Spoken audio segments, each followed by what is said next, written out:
now we're going to start getting into the good stuff for this year, and that is going to be our best unit upgrades for the year. And number 5 here is one that we actually had a little bit of deliberation on, one that we couldn't quite decide on. So we decided to throw them both here at number 5. And to be honest with you, they both received amazing upgrades this year. Ronan and Uriel. You want to talk about this one, Will? Yeah, so Ronan, I think his MA2 technically came in this year. And so the MA2 itself was 20% Pierce Res, which brought him to positive. He was initially negative 15% Pierce Res, so that was a major survivability hole. They fixed that. They gave him 10% agility. His agility now is at average with passive, so they fixed that agility hole. They also gave him permanent magic res pen of 15%. That was a nice little power creep upgrade. And for the MA2, they gave him 15 AoE res. He already had 10, so now he's at 25 AoE res. And the upgrade to the ability, which is the biggest thing, is this Ball Lightning Plus. And on paper, it's a select 2 ability that breaks general barriers, reduces counter chance of 100% with no cast time. It's such a good ability that the upgrade specifically was that it became a select 2. So when you talk about it, had all those former things, the general barrier break, the counter chance, but the select 2 is such a good modern power creep adjustment. In addition to the rest of his kit and all the other stuff, and being part of Staff Devout, where Soul, Renan saw a big upgrade in usage with Soul coming out, the Vision cards, the Rising Tides argument I keep bringing up. Renan is part of that. So overall, yes, my 5. And obviously Uriel gets bonus points here for really being the only unit in the game for about a month that could completely decimate Alaya. Obviously, once she got that MA2 with the massive bump in her unit resist, she already had the courage removal that she could also pass to the teammates.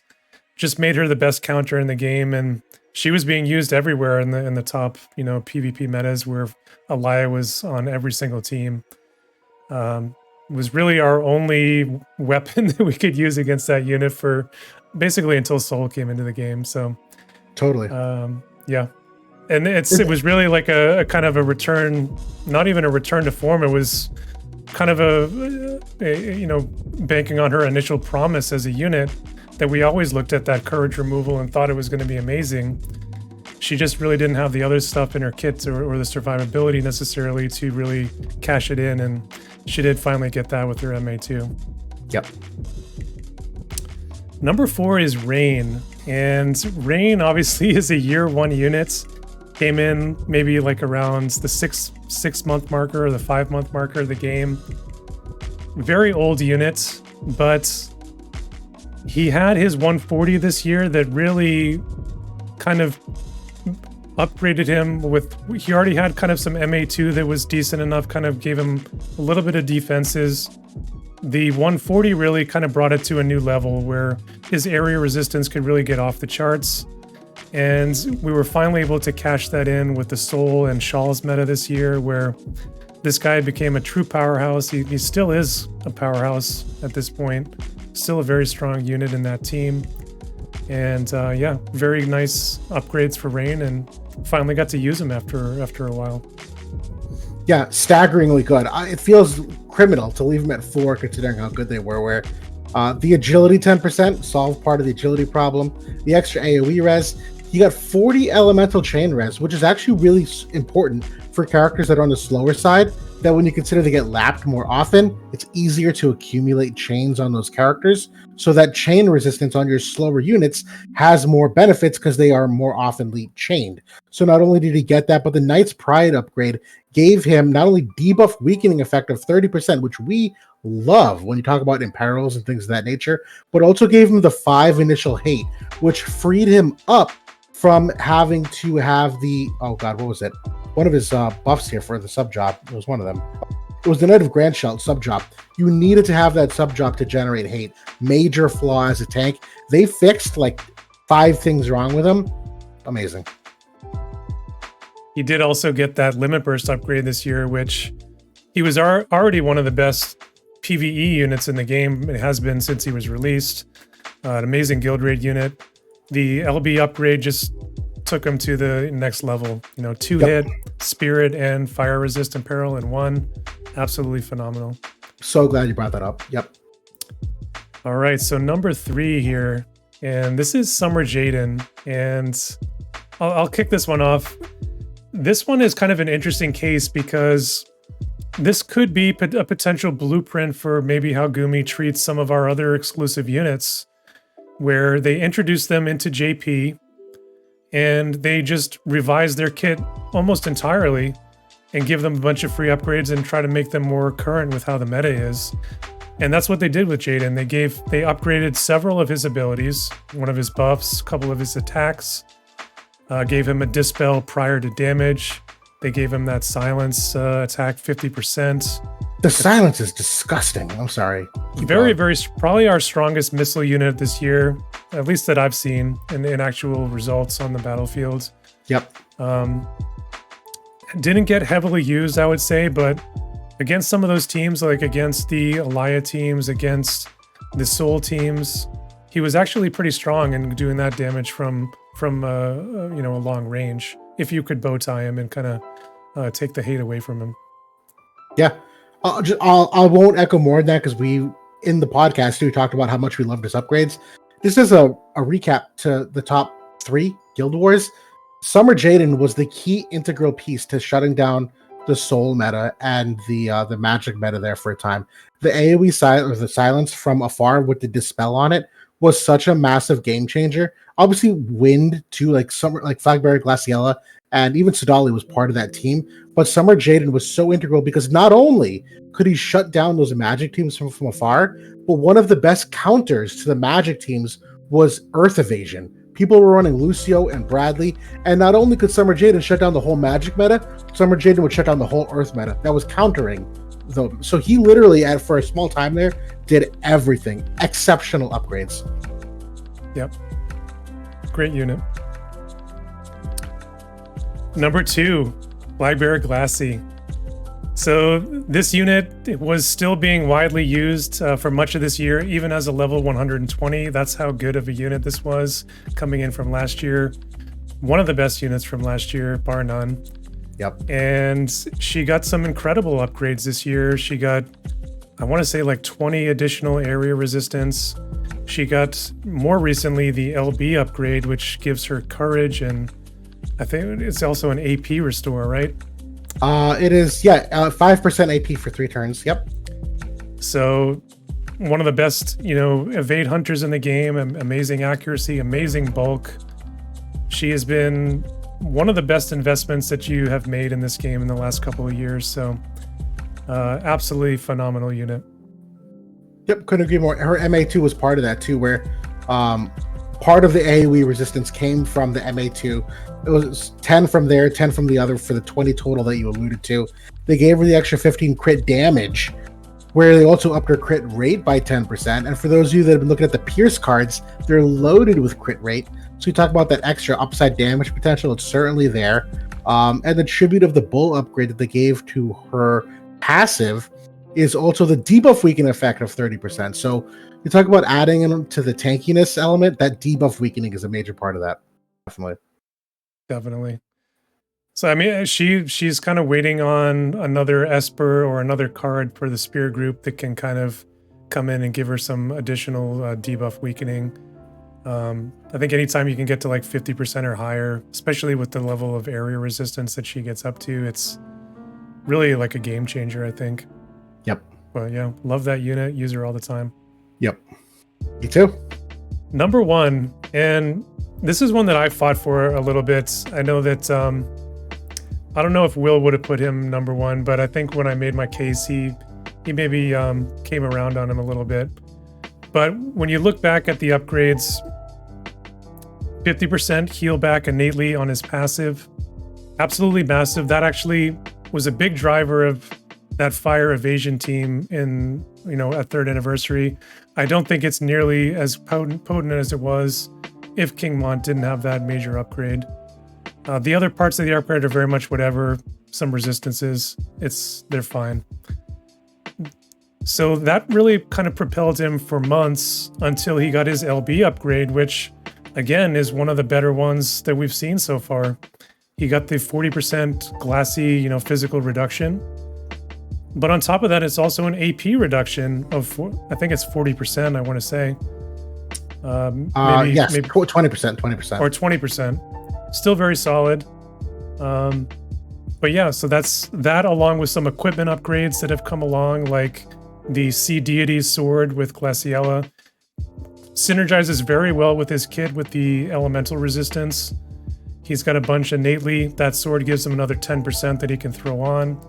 You also think back to like Reagan's sword that you could throw on for more offensive potential, the 20 defense pen and slash res penetration for fire units. So all in all, I think King Mont has been treated very, very nicely this year. Yeah, so I initially did not even have King Mont in my top 5, but it wasn't because I didn't respect the upgrades. If you recall, through 2 through 5, we've talked about like 2, 3, 4, 5 things that have like jettisoned them into why they became so good. And when I looked at King Mont, it was really only one. It was the heal back. I'm like, well, okay. His other 140 upgrade, just to recap, is 15% pierce res and 15% missile res. So I'm kind of like, okay, we're some weapon res, like whatever, that's okay. The heal back though is such a monumental part of his effective HP that when you talk about a tank, that's the most important attribute. Now I know the limit break is also a major upgrade and that's part of it, but it was just one of those things that I was looking at the unit. I'm like, I don't see the 4 bullet points that I see for these other top ones, but I immediately folded to JB because I agree. The impact of that 50% heal back alone and the extension of what he can do when you wrinkle in the fact that he can be built to be an evade King Mont and throw in that extra survivability in addition to the aura effect. Now it is to teammates, not to self, but there's so much there that increased his overall effectiveness. I was like, dude, number one, I won't fight you on it. I agree. Plus, when you think about like the buildup of like the warrior class, and he's like the de facto tank. I mean, Warrior of Light's in there, but I think I would take King Mont over Warrior of Light, to be honest. 10 billion% every day of the week, King Mont over Warrior of the Light. I max reincarnated King Mont. I have no doubt I'm using him in the future. Yeah, that LB upgrade does also make that Berserk, like we didn't even talk about the Berserk, like that's always been there, obviously. Right, but it makes it not friendly fire. Yeah, so it makes it more likely to use it, which is super nice. So yeah. honorable upgrades here. There's a bunch of units. We won't talk about them all, but Luell, she had her chance to shine in that Elia meta. Yep. Jaden's a more recent addition. He actually had a nice 140 with some barrier breaks and reaction block. But the LB upgrade is really kind of it's a phenomenal LB upgrade with the unit Imperial and re-raise. One of the best. It's exceptional. Chunak, we've talked about him on the podcast before. Excellent unit in the Saul meta. Lucia, she got some great upgrades at Halloween. As a last minute addition, I remembered Little Leela got some insane upgrades this year. Absolutely. The only unit of this caliber, like this is a SR unit to be used in the top levels of the game. And she was used heavily, in certain metas and in certain, especially in limited play. So she absolutely deserves to be there as well. Absolutely ridiculous. It's so good. So next category. Vision cards. Yes. And number 5 here, we just talked about a few minutes ago, Halloween Lucio. This was his vision card. This obviously touches on that Axe group. It touches on that Warrior group as well. Very strong card here with the agility and the luck on it all in one, just like the Sorrow card. Absolutely top tier for evasion play, really for anything, because it's also going to affect your accuracy. Right. Phenomenal card. Also has a nice ability on there as well. Yeah, these top 5, I know for when we were talking about it, was a little bit tough because objectively speaking, I don't think these are the 5 best vision cards to come out in the year. You can refer to our tier list ranking from the podcast to see like the best but it's most impactful, right? And no doubt Lucio has been one of the most impactful units in recent memory. This vision card is a major factor in it. There's a lot of components, but this is a big one. And not only have we seen him in Earth being used for this, but I've had a ton of success using this with like a Renoa Chunak team, who Chunak was one of the best unit upgrades we just saw. So the glove synergy with the axe and what they have. So like this card has a lot of high impact value this year. Yeah. Yeah, so spot on. Like this category is not best vision cards of the year. It's most impactful. So that means these were the cards that drove metas. This one drove not only that Lucio like Earth Evasion meta with Renoa and Bradley, but also the tie-in with Glove. Like you said, you could tie him in with Addison Ray, especially for the null sure hit. Right. This also was a driver for a little bit of light evasion with Bartz and Addison as well. I saw that being used quite a bit. So very, very, very, very strong card. Yep. Number 4, it's a very similar card. Also luck and evasion. But this was the de facto card for driving that fire evasion this year. This Sorrow card was so good. Not only does it give you that luck and agility, it's also got the HP on there as well. Yes. You got, and then you got the bestowed evasion on there. Like you got some luck-based stats on the card. You really can't get any better when it comes to an evasion card. This is the best we've ever seen. And even forget evasion, just strictly speaking, mono fire. They did not have they don't have any agility cards of 15%. Brachiosaur was 8% prior to this. So even from a mono element perspective for fire, this is a massive power creep upgrade to give them that not only 15% agility, but that all units in that party will be innately more accurate because of the extra luck, in addition to the crit evasion that it adds, in addition to the HP that it adds. When we talk about King Mont and how bulky he is, all that extra HP for King Mont, huge factor that, yes, this is a exceptional card, period. This was a card like I went out of my way to like make an announcement to my guild. I was like, I don't care if you don't play fire, like I don't care if you don't pick up Sorrow or anything from this collab. You should consider this card, because if you ever want to play fire in the future, if it ever becomes good, this card is going to be in that build. And yeah, we saw that this year in full force. Definitely. Number 3, what do you want to talk about this one? Yeah, so Dark Golem is kind of similar to Lord of the Hallowed Eve. This is a huge driver for Mono Earth, strictly speaking, top of mind. That Earth has seen a huge bump in usage overall. Obviously, Dialdo is a big factor in that, but so isn't the vision card balance that came with it for what it brought for AoE res, what it brought for stats for Dialdo, where if you could use this instead of Death Machine, or who knows, or even the, what was it? The Mashari card with the Light Spear user. With Camillo. Yeah. Camillo, that AoE res. Dreams of Heroism. Thank you, Dreams of Heroism. It's still an objective upgrade to that, in addition to what it brought for the multi-dual element purposes of overlapping ice with it. When we talk about the Velis resurgence for a small period of time there were some teams where we saw, for a brief period, at least JB and I, Dialdo with King Jaden with the ice and earth overlap, that this card did yield itself to a ton of usage for a variety of different earth teams, earth and ice teams. Overall, great. I think it's going to continue to be a good, like a solid card into the future. It got a massive upgrade for global with for Earth in particular, with the 10 unit resistance bestowed. So that's like been a massive reason why Dialdo has been so good, like even better than he probably should have been. Yep. So yeah, phenomenal. Also came with like a top tier Esper. So yeah, unbelievable. Number 2 is Great Demon. So this card specifically was that driver for that dark team that we were looking at earlier with Dark Fina, and why that dark usage got up so high. Dark Fina got up to 38%. Sephiroth was up in the mid 40s, up to 50% use rate. On the back of this card and Raph coming into the game. This card continues to be amazing because it's driving that Mace group among other teams as well. So top tier agility card and another great Esper as well. I can't add more. This is one of the few cards that has 4 weapon classes on it: Dagger, Mace, Katana, Staff Black Mage. All those classes have exceptional units, both previously existing and recently added. But the stats on it, not only for the holder with the area res, but what it brings for that slash and strike res, which still have shown over time to be valuable weapon type resistances, even if easily penetrated.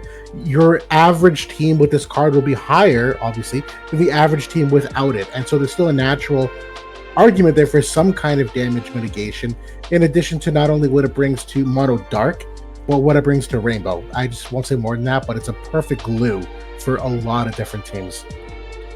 I think, if for any folks in the chat, I'm sure most of you have already built it up, but if you haven't, work on this card, because katanas are going to be a focus, I think, for Gumi in 2024. Maybe as we get into the summer. We know that Dario is coming in, potentially. And this is going to be a key card for that group, I think. Fun prediction.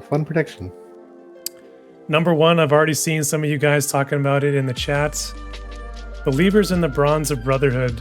I don't think this is a big surprise for anyone. Top tier card, one of the best of the year. Only topped by the Melania card in terms of it also offering the reaction block rather than the strike attack, makes it a little bit more flexible. Had that card not come in, this is the best card of the year, bar none, objectively and in an impactful results standpoint. Absolutely top tier with the agility, with the unit resistance.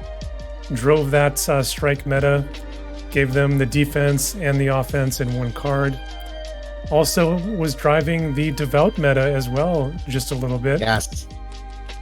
So yeah, unbelievable card this year.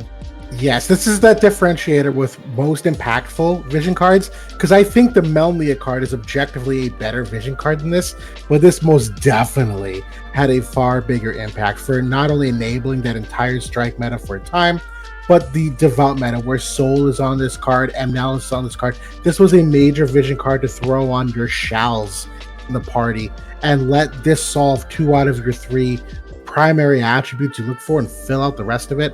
That this is the card that keeps on giving, despite the fact that it is only 16 unit res, which we did kind of poo-poo in our vision card rankings as being below average from a stat perspective, and the strike attack being kind of a dead modifier for many of the units otherwise. But it still remains that when you put 2 on 1, it still yields results that you can't really replicate otherwise. So not only thank you to this card for ushering in an entire strike meta, but for what it does for obviously the rest of the classes too. Spear included. Spear being on this is a major upgrade that when you consider spear units, like strike meta, gone. Spear meta, this card's in it. It's in it. It's a card that's so good that you feel bad for the people that either didn't play during that time or maybe just weren't able to pick it up, because it is a limited edition card. Yep. And obviously we don't know when FMA is coming back, although I really hope it does. Yep. Some honorable mentions here, guys, and I think you guys will recognize these as other drivers in the meta. Obviously that beach card was the Summer Glassy meta card. We've got the VV card in there. We've got Perrine's card in there. Just another absolute driver of that strike team, I would say. Yuffie's card as well, Dwayne's card. So definitely a lot of nice ones in there as well. I'll make I know we're on time. A quick shout out to the Dwayne card. That card single-handedly drove Dark meta 2 more months longer than it should have. Dark was effectively dead in JP in the time we were using them. They came out with this Vision card, and not only what it did to bring Dwayne back to Resurgence because of the special effect that the Vision card bestowed. And just to recap, oh god, I don't have it. It's called Absolute Terror, but I think it's a guaranteed courage removal. Hit. It's courage removal, but is it also 100% hit? No, it's not. It's just a courage removal, but it's an AoE courage removal, 240% mod. But it's an extra area res card that when you talk about the dark synergy of Dwayne, Dark Fina, Sephiroth, Lemuraze on it, this dark meta wouldn't have legs without this card. This is a good top 5 honorable mention.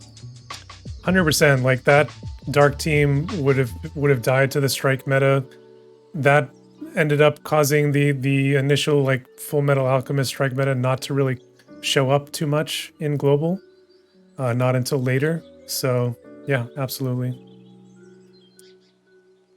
Ooh, a lot of stuff we're going through here, guys. This is we're almost done. We got two more things left. Got a couple more categories we're gonna go through here. So I hope you guys are enjoying this here.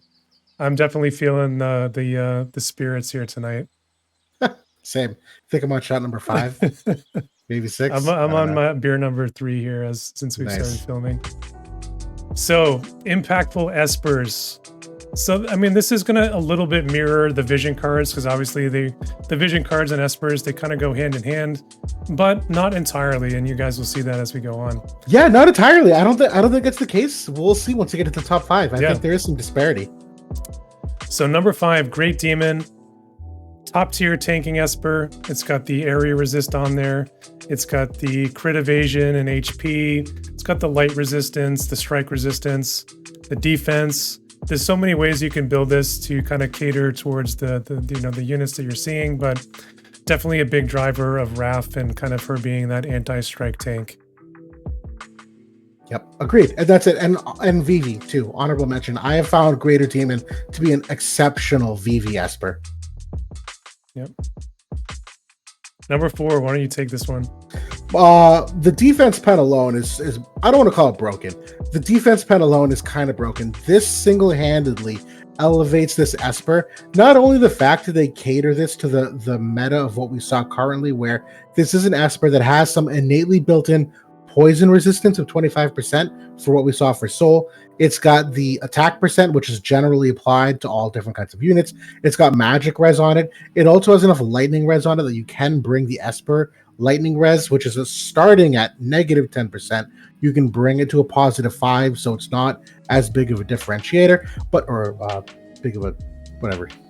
Insert adjective there. We got you. But the defense pen of 20 is so universally impactful. There's so many units that's all that they need is an extra 20 because it opens up doors for what passives you equip. It opens doors for what equipments you equip, what buff orders you might do. We talked about Hio earlier, Rugia earlier. There's units like even King Old recently, or Young Old, that just came out. We've looked at builds where you can sacrifice some defense pen and go for accuracy.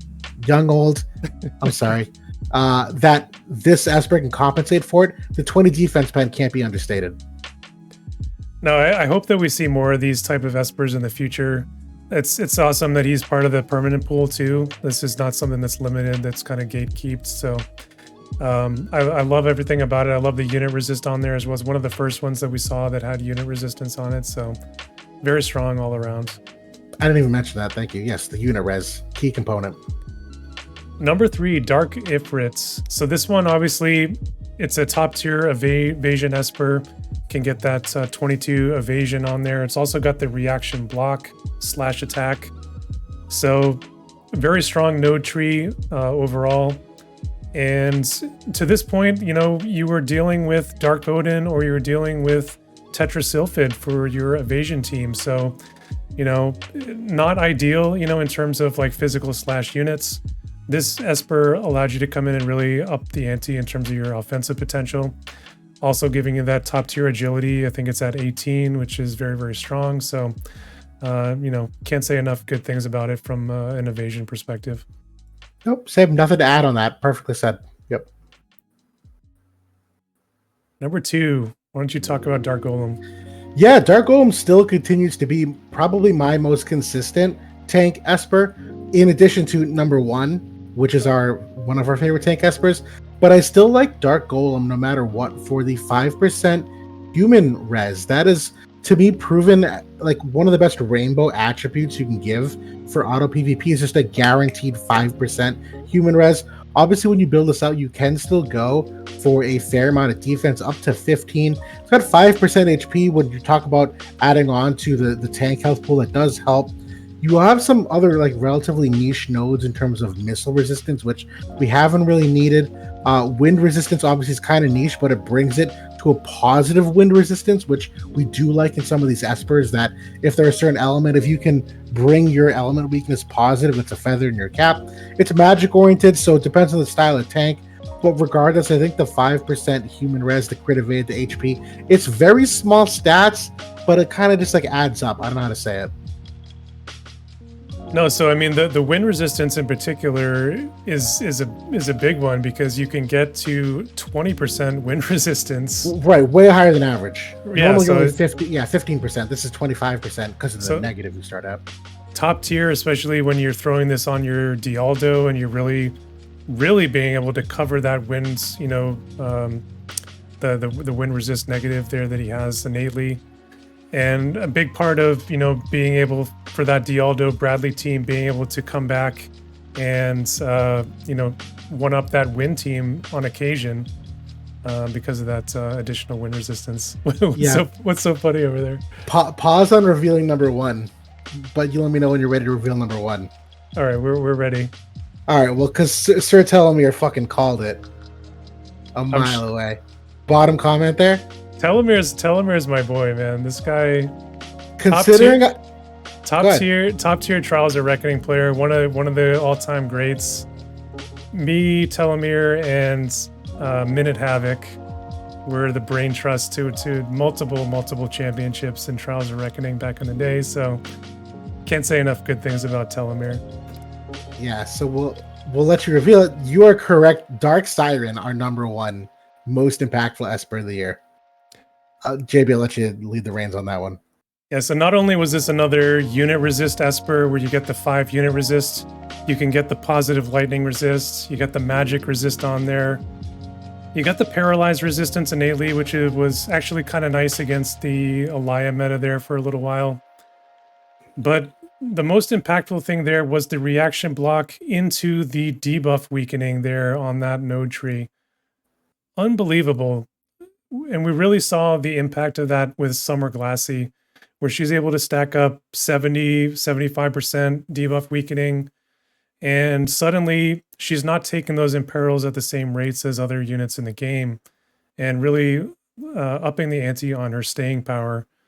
So that debuff weakening on the tank has become really my number one wanted stat, even above areas, even above everything at this point, I think, because it protects those innate stats that they have from being imperiled. Yep. The one attribute I think was left off was the 22% accuracy for tanks, who are notoriously well under average for accuracy. That if you can get them to a serviceable hit rate, this is a major factor in it. Obviously, the lightning res we were just emphasizing, because it starts at negative 10%, this can bring you to 5. If you want to be risky though and not run the lightning res, you still have a bunch of nodes that you can go the magic res angle instead, up to 15%, but up to 10% if you want to get the debuff node in there, which you should. So still 10% magic res, 5 unit res, 20 debuff weakening, 35 reaction block, all the accuracy right down the middle for 18 agility on a tank Esper. Most tank Espers are 13 to 15. That's a significant bump for him. Yeah, this is like when I'm building a new tank or a new bruiser, this is like the first Esper that I go to now, whereas in the past it had been the Dark Golem, it had been the Great Demon, or, whatever. This is my go-to now at this point in the game, so. Yep. And just one of those slight, very small, I don't relate, power creep things. There was a time where your tank, you were going and hedging your bets, and you were predicting what teams you were going to encounter, and you'd run an Esper with the most element res possible. But with the growth of rainbow teams, if you're running against an enemy team that has 2 or 3 different elements, well, if you block element res on just one out of those 2 or 3, the other 2 or 3 you're gonna lose that value. And so that's why this is such a well-rounded Esper, that although sure, maybe you give up some of the stereotypical element resistances that you look for tanks, you make up for it with the debuff weakening, the accuracy, the reaction block, some of those, the unit res, some of those small things that are more applicable against rainbow teams. 100%. So a couple of honorable mentions here. I've seen a few of these in the chat being shot out, especially the Dark Bahamut. Absolutely. But Shinryu, it's got also has some unit resistance on there. It's got some nice accuracy as well. Dark Shiva, another one with I believe AoE resistance, and it's got the magic flat magic damage increase on there, which is pretty unique as well. Yep. Nice agility too. So definitely like the Dark Esper. Some of these cards were definitely not among my top tier, but the Espers definitely, up to the value of some of those pulls for sure. Yep, absolutely.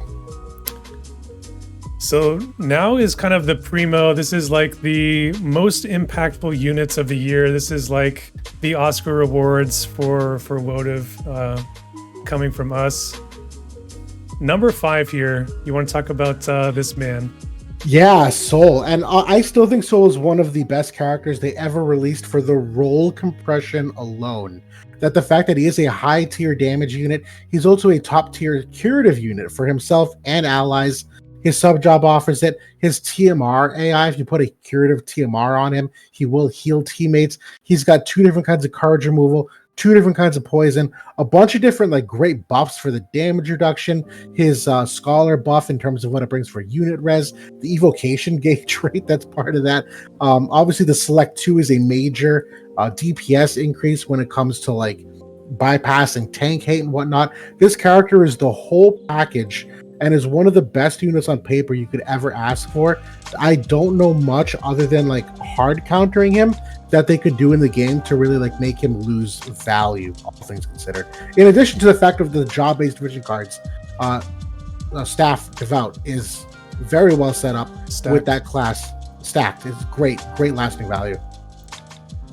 And I think that had we seen Soul at the beginning of 3rd anniversary and we had gone straight into a unit resist meta instead of an area resist meta, he very well probably would have been number 1. Yeah. I feel like at this point we just haven't seen enough of him and enough long-lasting impact that we felt strong enough to put him in that number 1 spot. So just kind of addressing some of the stuff in the chat there.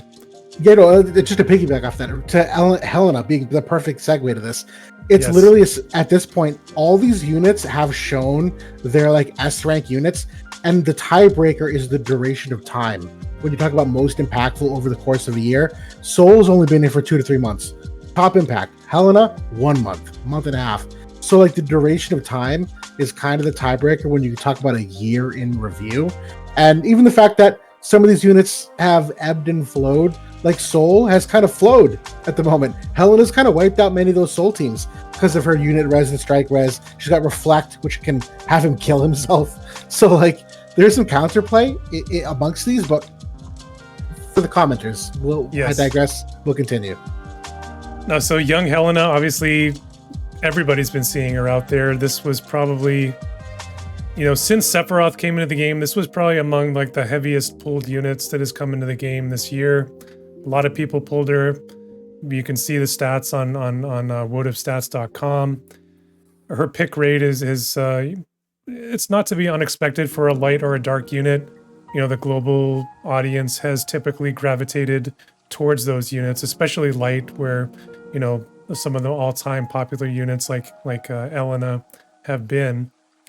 But she comes into an element that has strong cards, does have some strong supporting cast, like a Bartz, like a Winged Stern, like an Addison, a couple of those even being free units this year. Great cards, obviously, that a lot of people have, but also being part of a Black Mage group that is being built up currently with the Final Fantasy IX event with Vivi and his Vision card as well. Gives her some nice staying power. She has the ability to go into that evasion angle as well, which a lot of people have done. So, phenomenal unit that decimates area resistance. The Reflect, like you mentioned. Unbelievable unit. Yep. I'll be honest, the only reason why I have her at 4 instead of 5 is because people on average pull for light units. That when I measure impact, it's not on paper, it's on what we observe. And there's obviously a natural affinity for people to pull light and dark units. So like on paper, and even a year in review, I think theoretically Soul should have been 4, maybe Helena 5, despite the fact that matchup, she typically wins it. But I think the fact that so many people pull for light units and have well-built light vision cards, light element units, that she obviously gets the nod as more impactful, where maybe not everyone pulled the Sorrow vision card. Maybe not everyone's running Yuffie the way they should. Maybe not everyone went into Shal's, who was a major key contributor. Amnelis was a big factor in that devout group, where Soul was a big Rainbow Party guy. Well, people that aren't comfortable with Rainbow Parties aren't going to get his full potential. But Helena, you can just run Mono Light and be real well off regardless. So, yeah, that's an important feather in her cap. That point is 100% why I would put her above that, because I just think she's easier to use than Soul. A lot of people didn't build up Rain because he's been bad for so long. Yep. Hardly anybody pulled for Soul except for maybe the top guilds in the game.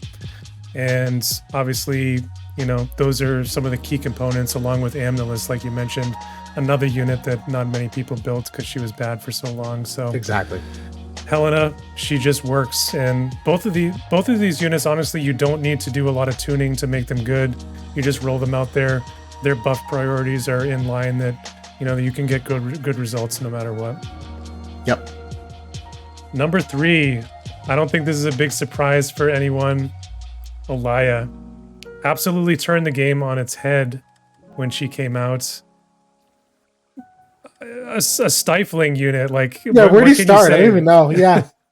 Like the unit was so strong, comparatively to what counters were available in the game at that time, that I don't even think Gumi realized how good it was. Like they couldn't have. Like it was so far and away above. Like it's I don't know. I can't even describe it. They spent months trying to counter her, and they couldn't.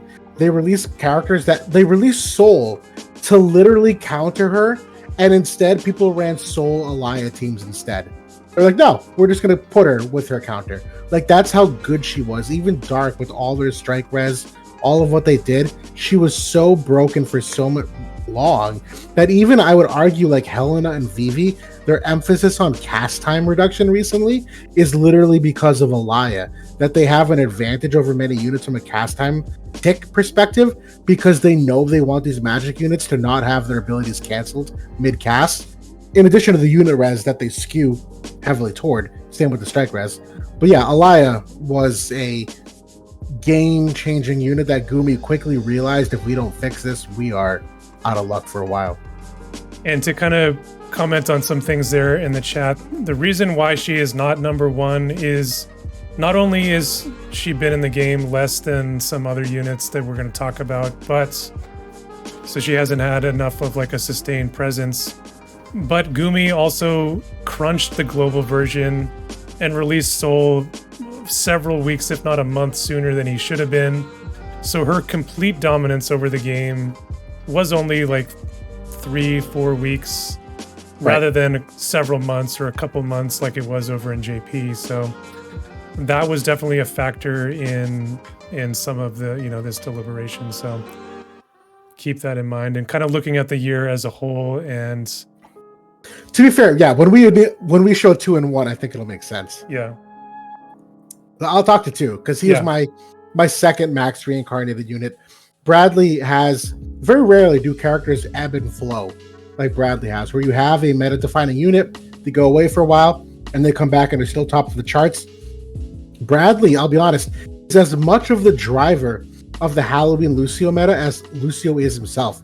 Bradley's ability to keep up the chain with him, to break barriers for Lucio very easily, to keep the Earth units. He's one of the first true Rainbow units you could throw into any party and get value out of.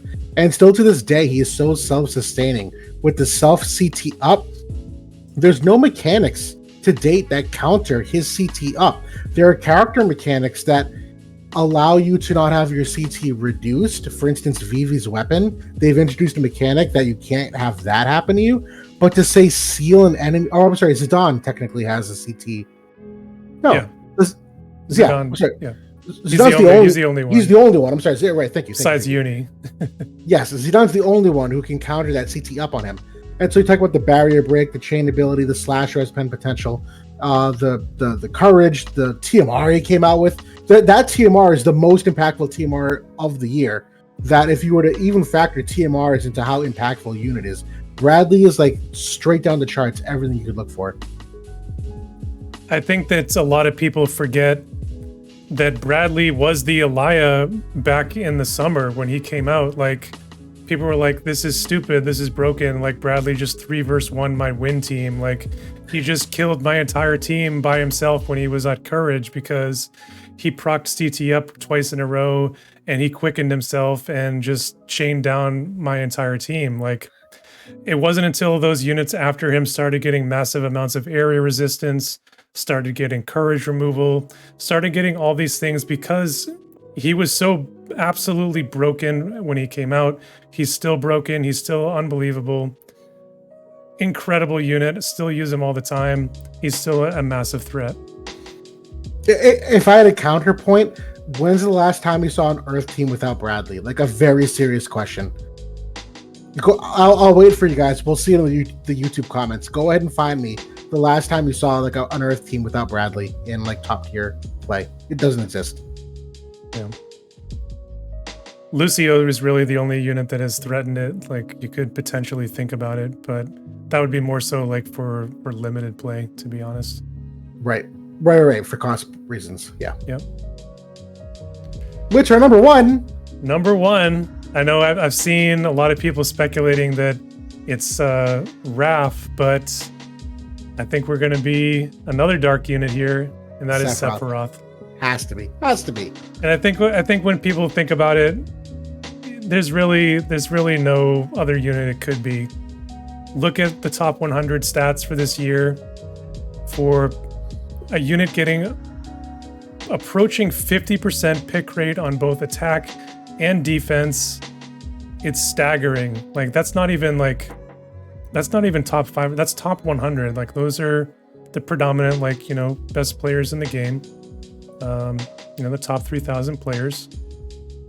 50% pick rate. Unbelievable. And if you think back to like March and April, this guy was a force of nature. He was a one-man army, just like a Soul, just like an Elia, just like a Bradley. Great unit.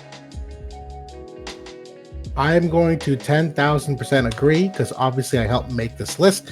So he was obviously a product of Dark seeing a small dip, and you could make the case that he fell off and could be one of those units because if you look at peak to valley, there's been a significant drop off. At one point, he was 66% pick rate. I'm sorry, hold on, let me go top 100. I have stats here for us. He was 45% pick rate, top 100. Right now, he's still 8 or 19%. That's still staggeringly high. He never had a true trough where he fell. He's still a super versatile unit. Any dark team iteration you come out with, he doesn't really have any weaknesses other than being very AoE heavy, which nowadays we're kind of finding some other workarounds with other character synergies to get around that in terms of AoE reductions. I've even seen people reintroducing, on say, Dark Fina, which I know who fell off, the Helen of the Black Rose Vision card, which has the AoE Imperil. People have been using that to amplify his damage. He is such a good anti-courage and anti-re-raise unit that even with the remove counter ability, I still think there's some RNG with whether he removes it or not. He single-handedly, if you need no other proof, single-handedly killed the former existing light metal of Starlight Elena alone and kept it dead. And to this day is still a consistently viable unit. I don't know what else you can say. Totally self-sustaining with the AP management, the physical barrier, the dark cards are there. The katana cards could use some work, but as you're predicting, we're seeing some hopeful upside with that. He's got the all-element res in his kit that you don't have to worry about like a whole bunch of like elemental matchups. Him being a dark unit means he's innately not weak to many of them, except to light. I don't know what else I can say. I mean, when you think back to like all your fights against this unit, how many times was he the last man standing on the field, even after the tank is dead, after everyone else is dead? And even sometimes at that point, maybe sometimes pulled out a win. Many. And if he wasn't the last one standing, he was the one that took out everything that I needed to win so that Raph and Fina just cleaned up easy. End of story. It was one of the other, like, there was no denying the impact of him on the field would change everything. Yeah. The elemental resistance is like the biggest feather that he has that I think is going to continue to like keep his relevance in that. Yep. You know, especially when you're talking about rainbow play, him having that 10 or 20% against anybody you could face is, a big, big driver of why you might want to go to him and use him. So absolutely phenomenal unit. Gumi completely changed their stance on collaboration units after after Final Fantasy VII Remake Intergrade, because the collaboration units since then haven't been nearly on this same caliber. So no. And the last thing to mention too, because Alaya is in our top 5, Sephiroth's 120 ability, that Shadow Flare, is also the decreased CT of 25%. So we didn't even mention that yet. We talked about barrier break, we talked about resistances, we talked about courage and re-raise removal. But the CT down 25% is just as impactful in its own way, if not more, that this unit has it all. Yeah. So those are our top 5. There were some other honorable mentions that we were talking about and considering. Didn't quite make the cut. They were very close, though. I would say that Glaciella and Raph and Dial, like those 3 tanks, it's hard to leave them off the top 5. I'll be real. Yep. But when I'm looking at like the total impact, I have to give it to these damage dealers. They were next level. Often a lot of those were even being used outside of, even in tankless compositions. But right. Yuffie, obviously a big driver of the fire evade meta, and Addison, huge. Yep. Still gets used. My biggest way that I've separated these two, these top 5 that we've identified were drivers of metas. The honorable mentions were enablers of metas. A lot of these top 5 units you couldn't run without the enablers beneath them, but it's the top 5 that really were like the blood of why it ended up working. Bradley before Dialdo was broken and great.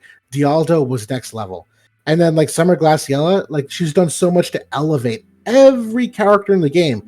She doesn't like impact things per se. It's what she does to enable people around her as well. Addison, the same idea. Like, does Addison take over every single fight and kill everybody? Well, no. But her heal back, the courage removal, the protect, like there's enough there that enables the fight.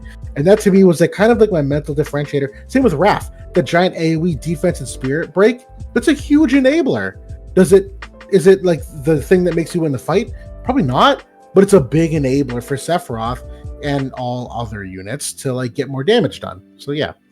Definitely. And I think the tanks do have the feather in their cap that they kind of outlast some pockets of metas where the damage dealers might ebb and flow. Right. The tanks have more lasting appeal, I would say, than more of a sustained level of play that they can achieve. So totally agreed. So that is kind of the marquee category, guys. Hopefully you guys can kind of agree with our line of thinking. Maybe you guys have some different perspectives. I definitely saw a few of them there in the chat. But we have a couple of things, kind of some bonus categories here to kind of round things out and finish off the night. And this one is another one that we did last year. This was our most wanted units for 2020. This one's going to be for 2024. We got a few of them last year that we requested. I know that Grifford was your number 1 last year. You got him. You reincarnated him, so you lived up to your your request. So thank you. Yep. We're gonna start off with yours here. If you want to talk about yours. Yeah, so I was very deliberate in what I chose for top 5 because my number 1 is still tactics. I need tactics. I got in this game because of it.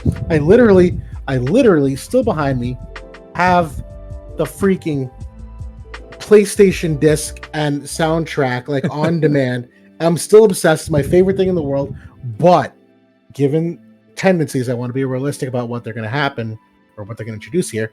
I also wanted to emphasize WoTV characters, not collab characters, because I'm actually kind of nervous about the future of the lore of the game.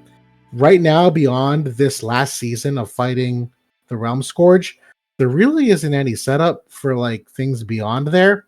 A lot of the characters we've had recently are like newer versions of older characters. King Jaden, Brad Olaya, Young Eld, Young Helena. Like, okay, I get it. Like, we have this core cast of characters. What about like new and future characters? Are we just done? Are we just like nothing else?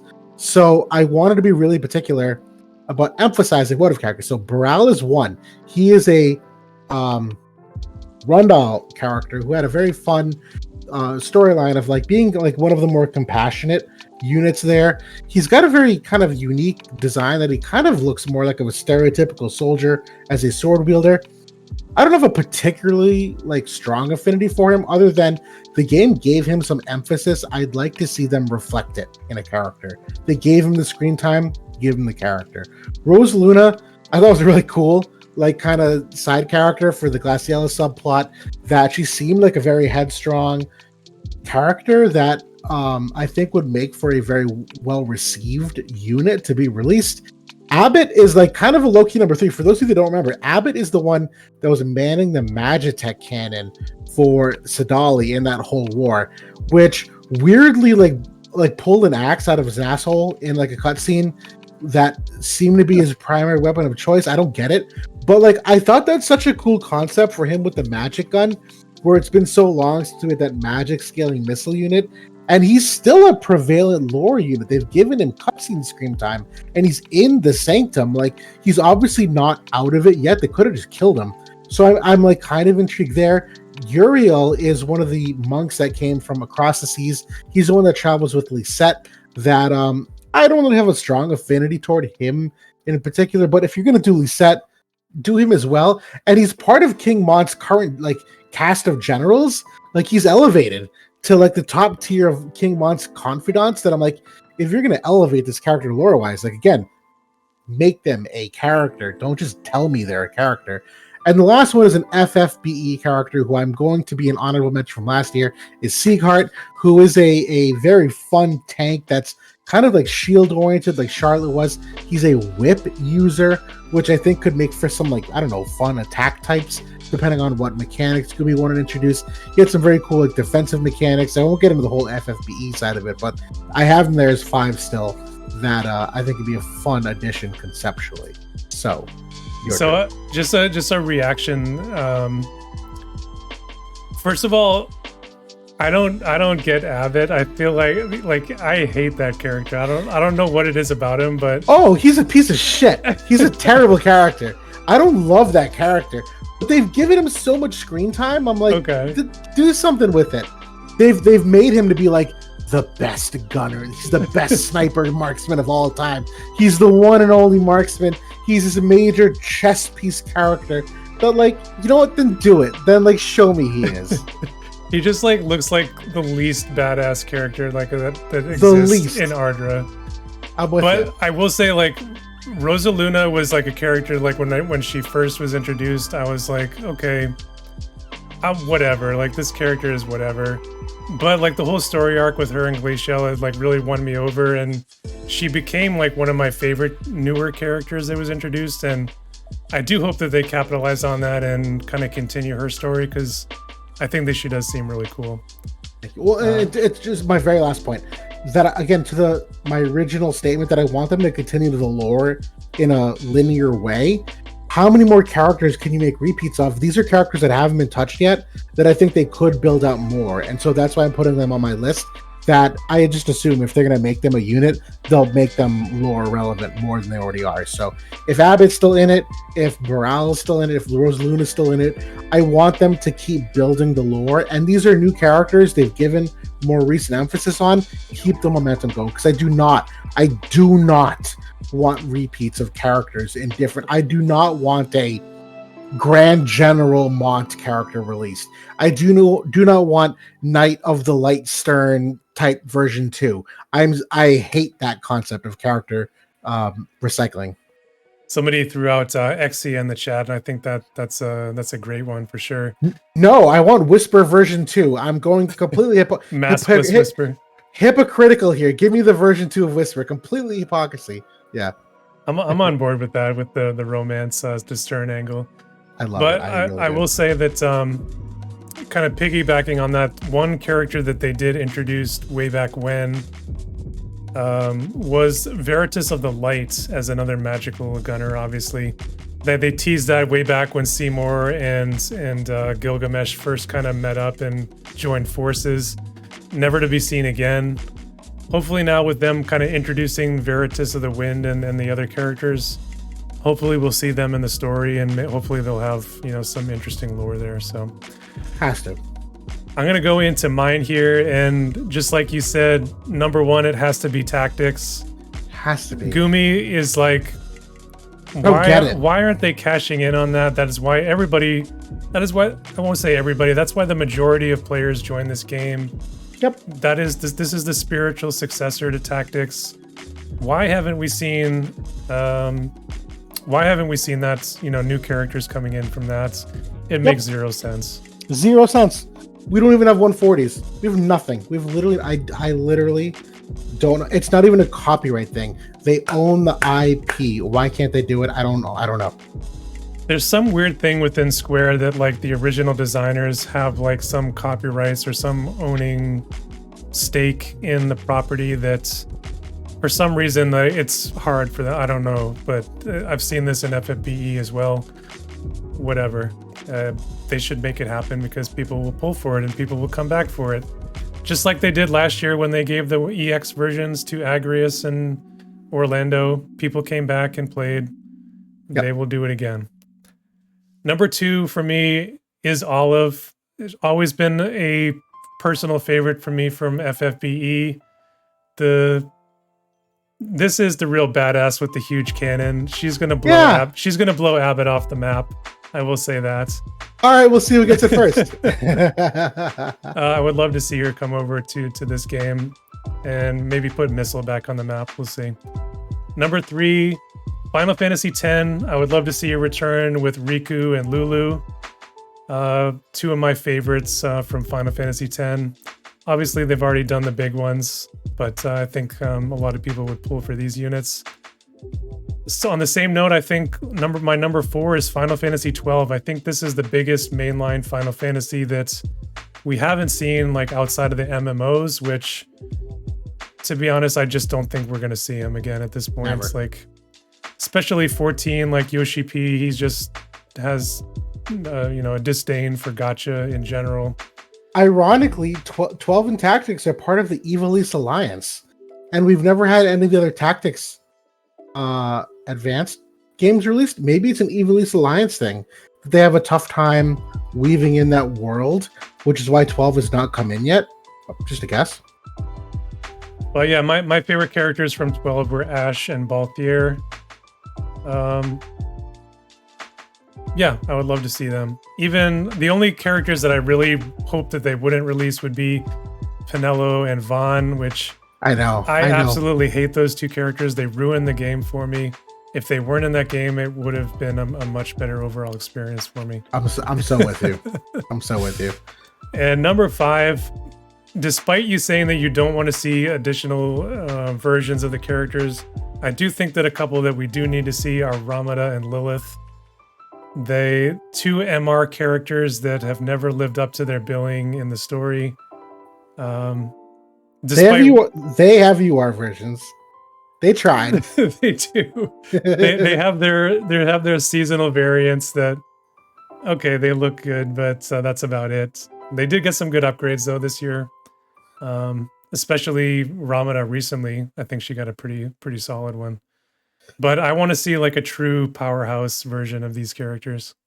I'm with you. I really am. And for the same reason that I have Uriel as my number 4. I don't know how you can make them part of Mont's general army and have them just be these very lore-wise and in-game-wise below average units. I'll give snaps to Ramada because I like Justin and that's his favorite character, so I don't want to hurt his feelings. I'll give him Ramada, but I'll give Lilith twice over. I actually hate Volk, the future teased character, because I wish it was Lilith. I hate that they just went to her brother instead. As much as I talk about Whisper, Lilith is waifu for me, so I'm mad that they have not done anything with her yet. We don't know who the JP New Year's special unit is going to be, though. Last year it was Stern. It was a big reveal. It was a big story arc. What do you think it's going to be this year? So that's part of my problem. I don't know what it is. They haven't teased anything. They kind of gave this nebulous, like maybe out to the west country. They've talked about the overlap of the FFBE universe, which, you know what? If that's the future, if the EOS FFBE and intertwine the sequel of FFBE with War of the Visions, I don't hate that. I could see that being a cool transition, to be honest, of carrying the legacy of one story to the next. But man, I don't even know where you could go, because again, we're not innovating new countries, we're not inventing new threats. There's not even like Chekhov's gun of like what future X factors there are. This is non-existent. I'm gonna say I think that it might be Exia. I think if I had to guess anything, I would guess her. Because I think that I think we're gonna see some reveal of, you know, maybe she has some effect over that Realm Scourge kind of being fused with it. Maybe she's gonna turn the tide somehow in the battle.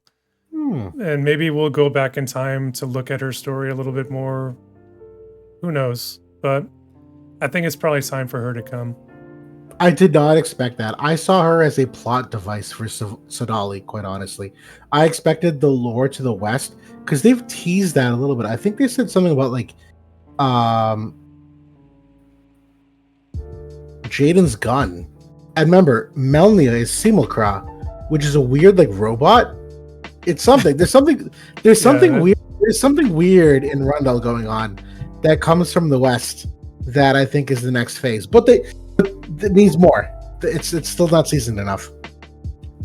It will be interesting. We'll see here in a couple of short days what it's going to be over in JP, and probably something that we won't see till February, but still something to look forward to. Better than July. Sorry. Yeah. That's a Road to Worldwide joke that I actually don't like. So our final category here, just to kind of wrap things up today, this is a kind of a simultaneous category. We both kind of came together on some things that these are our most wanted updates or changes that we want to see in the game for 2024, whether it's quality of life or what have you. So Will, why don't you walk us through this stuff? Yeah, I mean, the first one is a dead ringer for anyone in the top 5, top 10 Guild Wars. It's a 24/7 Guild War mock battle option. You have the formation set. There's no reason why you can't just enable that window to be longer. Add a button to have a separate instance. People already in the top end of the guild free match certain teams if they want to test things out. So I don't buy this whole like competitive advantage thing of a 24/7 game, but there's so many time zone issues with the game that regardless of even the time zone issues, there's so many business hours problems of the game. This game started and thrived in COVID when people were unemployed, fully remote, had way more time. We're not there anymore. I need to be able to mock a team at 7 p.m. after dinner. Do you know what I mean? Like, it just I need that. The fact that you can't, and this is such a PvP oriented game that they don't enable this feature to allow for greater heights of accessibility to PvP is mind-blowing. I love the 30-in-1 option, as we alluded to earlier, as a quality of life, but I need to be able to mock around the clock, particularly because the game is global. There are guilds where people are in Indonesia and China. They don't set their team till later, and we're always off schedule with each other. Like, it doesn't cater well at all. It needs to be fixed. 100%, and it's been something we've been asking for so long. Forever. I feel like they kind of gave us a little bit with like the full team mocking, but they didn't go the full way and give us this feature. I don't know what's holding them back. I really don't get it, but absolutely in 2024, I hope this comes. Number 2, I'll take this one because this is near and dear to my heart with the free match queuing. I made a video about a year and a half ago that free match game mode was dying, and unfortunately it really hasn't gotten much better since that point. It's gotten a little bit better. There has been some, couple changes that, we requested in that video have come in. But one thing over in JP that has been standardized is 5 times medals for free match always, right? And then, you know, they get the 30 times or 15 times or whatever during those promo periods. I don't know why that came in for them during when Soul was released, times 5 as a standardized thing. I don't know why they forgot that for global. Justin, if you're listening, please talk to the team. Make times 5 for free match a permanent thing so that we can try to incentivize people to queue in there and make it a little bit more, you know, feasible to get to a match. So I'm with you. The items that you can get, the platinum armor and the Hermes sandals, they're good. Man, they're not that good for a year and a half, 2 years of grinding, day in and day out for every single piece of inch of content. Free match is such a fun area to be able to replicate what you can do in arena, but change it from an auto perspective. With initial positioning, I know there's a whole manual component that I won't get into, but I am an auto player in free match, being frank, that there's a upgrade there that you have initial placements, which you can't do in arena, you can't do in Guild War. So it is a different type of content from that strategic perspective, and there are some lucrative rewards for it in terms of what you get from the shop, what you get for the potential UR items, which were at one point an S tier item. But they're not. They're still A tier, but they're not game-changing per se. You have the platinum armor. Is that getting you 6 stars every single fight? No. absolutely not. Right? Like, it's just not. And so, to me, I absolutely abhor lying there in bed for like 8 minutes, pressing Q match, could not find a match. 7, 8 times in a row, no matches available. It kills me that it takes an hour to do free match, get my 5 in for the day. At the very least, I would hope they figure out a system where they can like arena, cash certain teams, CACHE, cash certain teams that other people had run and match you against those teams if your queue time goes beyond a certain length. I don't know why that can't happen. They do it in arena in terms of snapshotting a team. Do it for free match. If you queue once and it doesn't connect the second time, give them a cash team and call it a day. Maybe manual, they change that so it has to be manual to manual to fit that niche. But auto is just it's pain. I mean, to be honest, if they gave enough incentives for people to use it, I'm not sure. It would be nice if they did that stuff. I'm not sure that they even need to. A couple of other things that I had recommended to them was make monthly missions for free match queuing so that you get a bunch of medals if you queue for 10 matches, if you queue for 30 matches, whatever, just like they have for arena, just like they have for Guild War. Makes no sense why they can't put that in. It's so easy. They could very easily put other pieces of gear to make people interested in the mode. Hey, I can get this other piece of gear, I can get shards, I can get whatever from the shop now. Maybe I'm going to go in and start queuing and start using that mode. Right. Literally one piece of gear. All this gear is day 1 gear. We're in year 3.5 or so. Why can't you make another piece of gear for free match? One piece of gear? I don't know. So just a few things there. Number 3, this was one that you threw in then. So why don't you talk about this one? This is huge. We're all about quality of life. We've gone to the point where you can do abilities by game mode, trust stones by game mode, passes by whatever you want. TMRs need to be set by game mode. Right now, a TMR is either on or off. And if it's on for all game modes, and if it's off for all game modes. If we've set the precedent that you can customize per game mode the toggles you want, TMR is 10 billion% top of that list because it is a critical piece of your AI priority. It's a critical piece of results that it has so much to do in all of auto content that what I do in Duel is different than Guild War, is different than Quest for TOR, is different than everything. Why TMR can't have a game mode filter, I literally don't understand, when everything else, including trust stones, including passives, including toggles, why can't trust stone be part of it? I don't know. 100% agreed. And while they're at it, throw in the limit burst and throw in the throw in the Espers and vision card ability as well. Those Wait, no, limit burst you can do by game mode. limit burst, okay. I feel like there's a couple. I feel like maybe the Esper and the vision card ability you can't. Correct, vision card ability. I agree. Same thing. Vision card ability and Esper are binary, on or off, for all of them. I don't get it. Don't do it. So just throw them all in the same bucket. Yep. Number 4. We touched on this a little bit during the praise that we were giving for the Trust Stone updates earlier. The one miss there is that we cannot set the Trust Stone sets differently for attack and defense. And that can be a consideration sometimes. Maybe on attack, you're hyper-focusing against specific comps, which is something that is very commonly done. But on defense, you want to be more generalized. You want to be a bit more flexible in how you're setting your defense. It's only natural. I don't think this was intended by Gumi. I think this was more of an oversight that they missed in thinking about that. So hopefully they can add that this year.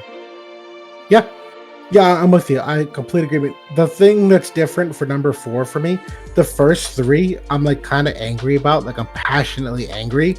The fourth one, I'm not. I want to see it happen, but it's one of those things like you did such a good thing for us with this Trust Stone update. I'm willing to give you a little leash for what it takes to figure out the rest. I still want to see it happen, but I'm not pounding my fist like angry that it's not happening. It's a nice quality of life update. I agree it's got strategic upside for many top-end guilds, but I don't want to have my cake and eat it too. I'm enjoying the Trust Stone upgrade in the short term. The long term, I agree this is a very big one to look at. Again, considering PvP is the biggest driver of the game. If you don't cater to that, I don't know what you're doing. So yeah. And rounding us off here tonight, our final most wanted game updates.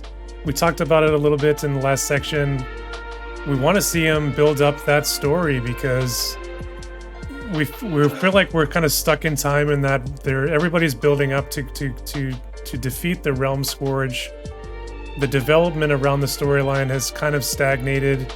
They've clearly have gone to these alternate storylines with going back in time to young Helena, young Eld, which honestly I don't mind that story. I would like to know more about kind of what happened. Before. Can I get mad at you? I don't like that at all.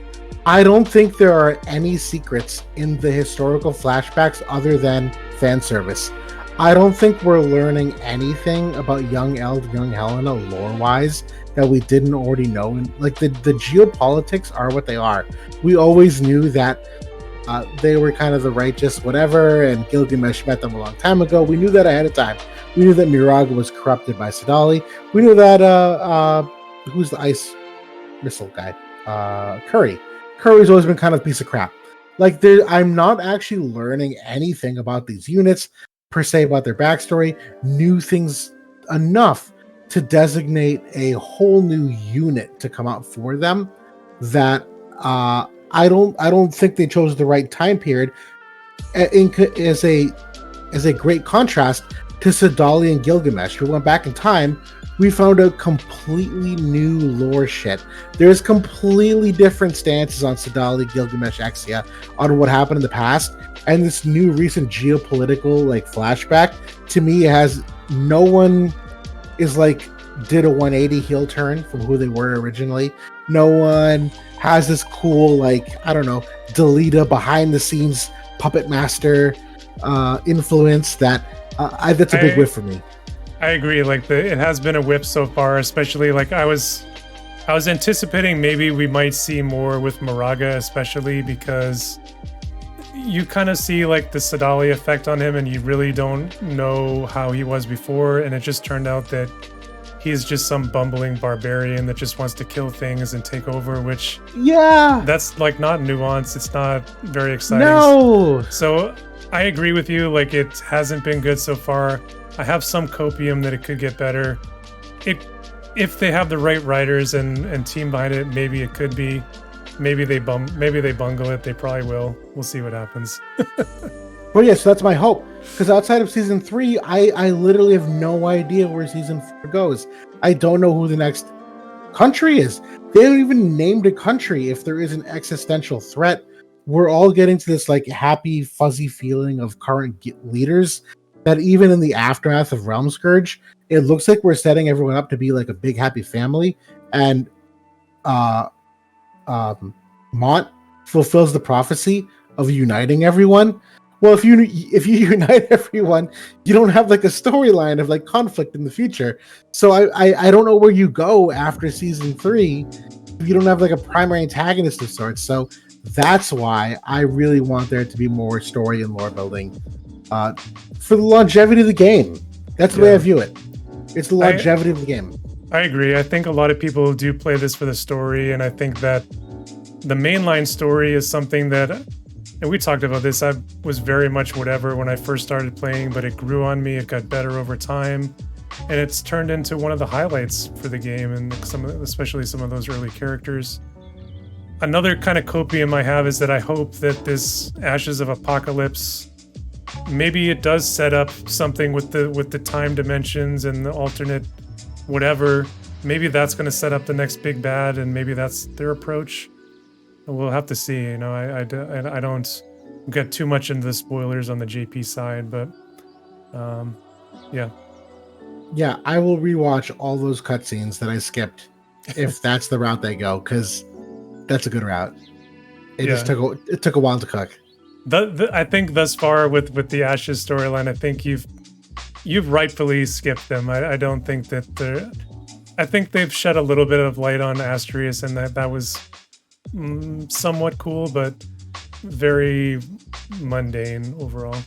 I got very I got very Kingdom Heartsy vibes from the storyline of the Crystal Warriors. It was like, oh, there's the light. Oh, and the darkness. Oh, but the light needs to fight the darkness and the void and the dark. And then there's the Heartless, and we're gonna transform. It's like the same like nonchalant, like stereotypical bullcrap I've heard since I was 10 years old. That like I just couldn't. Like I can't. I feel it. So that is it, guys. This was all we had prepared in terms of like the Razzies, with the awards, with the look back on the year. This was 3 hours of content. For those that have been with us here the whole time, thank you very much. True troopers. Hopefully it was enjoyable. Hopefully we made it fun. Any final words for you, Will, here before we kind of end things? In a more like somber note, in terms of 2024, I love this game. I hope it continues. A very important message for everyone watching. In my genuine heart, I hate every statement that includes the acronym EOS. I think the memes of end of service are low-hanging fruit. I think they're unsubstantiated. I think they're negative for no reason. I think it's people who are memeing on things for entertainment without any kind of history to back it up.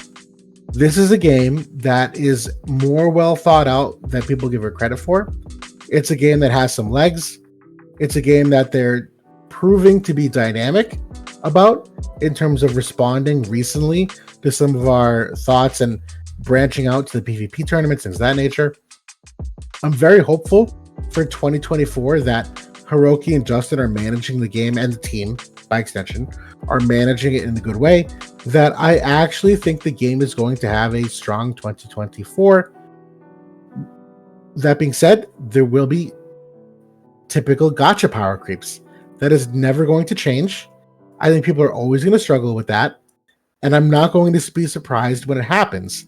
But for anyone saying the game is dying or trending downward, I would harshly disagree. I think they're continuing to come up with new and fun ways for people to use their units. The game modes could use a little work, but they've shown they're trying. And I'm hopeful to see what happens, because 2023 was not what I freaking expected. And if that's any barometer of the future, then 2024 will also not be what all I expected. So I'll leave it at that. Yeah, so kind of piggybacking on that, 2023, if I'm looking at it holistically, was not a great year for the game. a bad year for the game, through and through. When we look at the lows of the game, I think that they outweighed the high points, unfortunately. But just like you, I do love this game. I want to see it continue. I support it every month. And I think that we have enough of a hardcore audience that we can continue to keep it afloat. And I hope that we can do that. I hope that Gumi gives us enough reasons to do that in 2024. I feel like this last couple of months has helped wash away some of the bad tastes that we had from, March through September, basically, from third anniversary through end of Road to Worldwide. I think they have rebounded and they've listened to some of our complaints. Is it perfect? Not by a long shot. It's never going to be perfect for everyone. That's a reality with live service, with business models and what have you. But it's still a very fun game to play. It's still got very deep gameplay. And at the end of the day, we have a great community, and the community amps it up to another level. And I hope we can continue that here in 2024.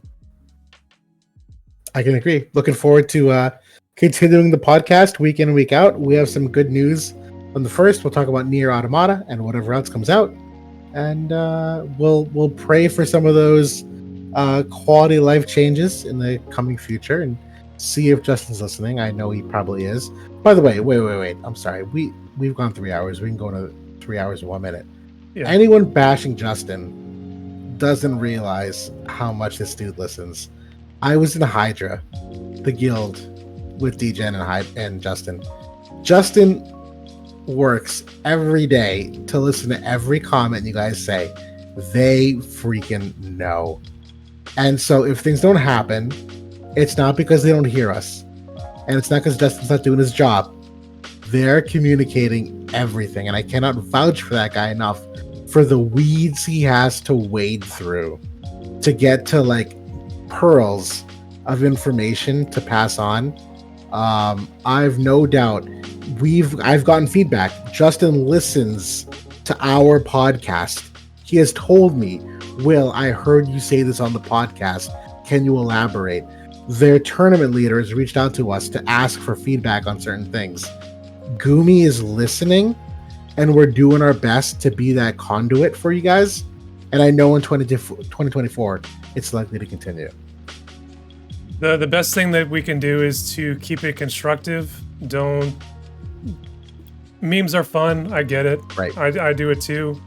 But if you want positive change for the game, do it in a constructive manner. That's what we have to do, and we can do that together.